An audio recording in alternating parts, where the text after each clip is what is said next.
Students, இன்னைக்கு நம்ம இந்த வீடியோவில் பார்க்க போகிற டாபிக் வந்து rigorous two-phase locking protocol.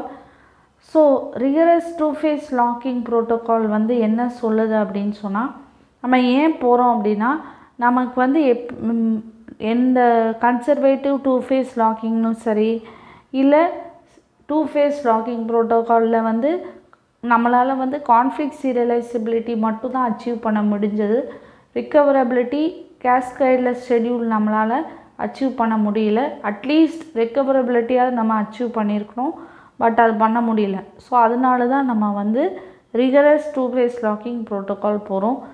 So இப்போ வந்து இங்கே பார்த்தீங்க அப்படின்னு சொன்னால், அகெயின் இப்போது எதுக்கு நமக்கு வந்து இங்கே நான் ஸ்பெசிஃபிக்காக டர்ட்டி ரீடுன்னு போட்டிருக்கேன். எப்போ நம்மளோட அப்ஜெக்டிவ் என்ன அப்படின்னு சொன்னால், ரெக்கவரபிலிட்டி கண்டிப்பாக நம்ம அச்சீவ் பண்ணணும், சரியா? ஸோ நம்ம எப்போ வந்து ஒரு ஷெட்யூல் வந்து ரெக்கவரபிள்னு சொல்லுவோம், டர்ட்டி ரீட் இல்லாட்டி அந்த ஷெட்யூல் வந்து கண்டிப்பாக கேஸ்கேட்லெஸ் ஷெட்யூல், அதுக்கப்புறம் ரெக்கவரபிள் ஷெட்யூல். ஸோ அதுதான் வந்து கான்செப்ட். ஸோ இப்போது அந்த ரெண்டு கான்செப்டை எப்படி நம்ம அச்சீவ் பண்ண போகிறோம்னு சொல்லி பார்க்கலாம், சரியா? ஸோ இது என்ன சொல்லுது அப்படின்னு சொன்னால், நீங்கள் வந்து லாக் க்ரோயிங் ஃபேஸ் இதில் இருக்கும். க்ரோயிங் ஃபேஸ்னால் எவ்வளோ லாக் வேணாலும் நீங்கள் வாங்கிக்கோங்க. ஆனால் வாங்கின பிற்பாடு நான் வந்து லாக் வந்து ரிலீஸ் பண்ண மாட்டேன். ஷ்ரிங்கிங் ஃபேஸே இருக்காது. நான் லாக் வாங்கினது தான்.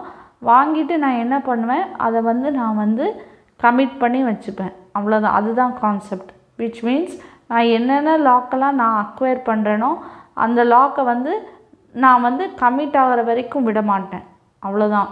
கமிட் ஆகி வச்சுப்பேன். நான் விடலைன்னு நான் அன்லாக் பண்ணவே மாட்டேன். லாக் பண்ணதோடு சரி. லாக் பண்ணி கமிட் பண்ணிட்டேன்னா அவ்வளோதான். ஸோ அது கமிட் ஆனதுனால அது என்கிட்ட தான் இருக்கும். அன்லாக் என்னால் பண்ண முடியாது. அதனால இதில் வந்து என்ன சொல்கிறாங்க அப்படின்னா, க்ரோயிங் ஃபேஸ் மட்டும் இருக்கும், ஷ்ரிங்கிங் ஃபேஸ் இருக்காது. ஏன்னா நம்ம க்ரோயிங் ஃபேஸில் என்ன பண்ணுவோம், என்னென்ன லாக் வேணுமோ அதை அக்வயர் பண்ணுவோம். ஷ்ரிங்கிங் ஃபேஸில் தான் ரிலீஸ் பண்ணுவோம்.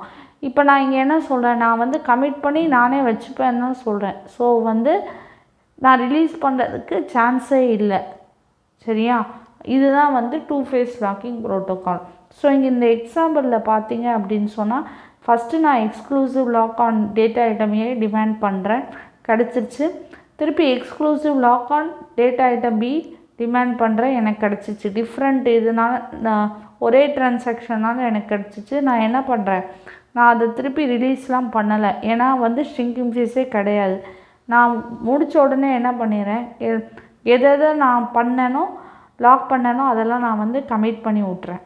ஸோ இதை ஸோ இங்கே வந்து ட்ரான்சாக்ஷன் T2 என்ன பண்ணுது, எஸ் ஆஃப் ஏ கேட்குது.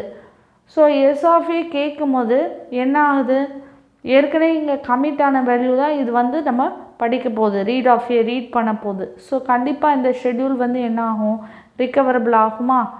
ஏன்னா வந்து டர்ட்டி ரீட் எப்போ வரும், அன்கமிட்டட் வேல்யூவை ரீட் பண்ணும்போது தான் நமக்கு டர்ட்டி ரீட் வரும். இப்போ கமிட்டான வேல்யூவை தான் வந்து எஸ் ஆஃப் ஏ ரீட் பண்ண போகுது.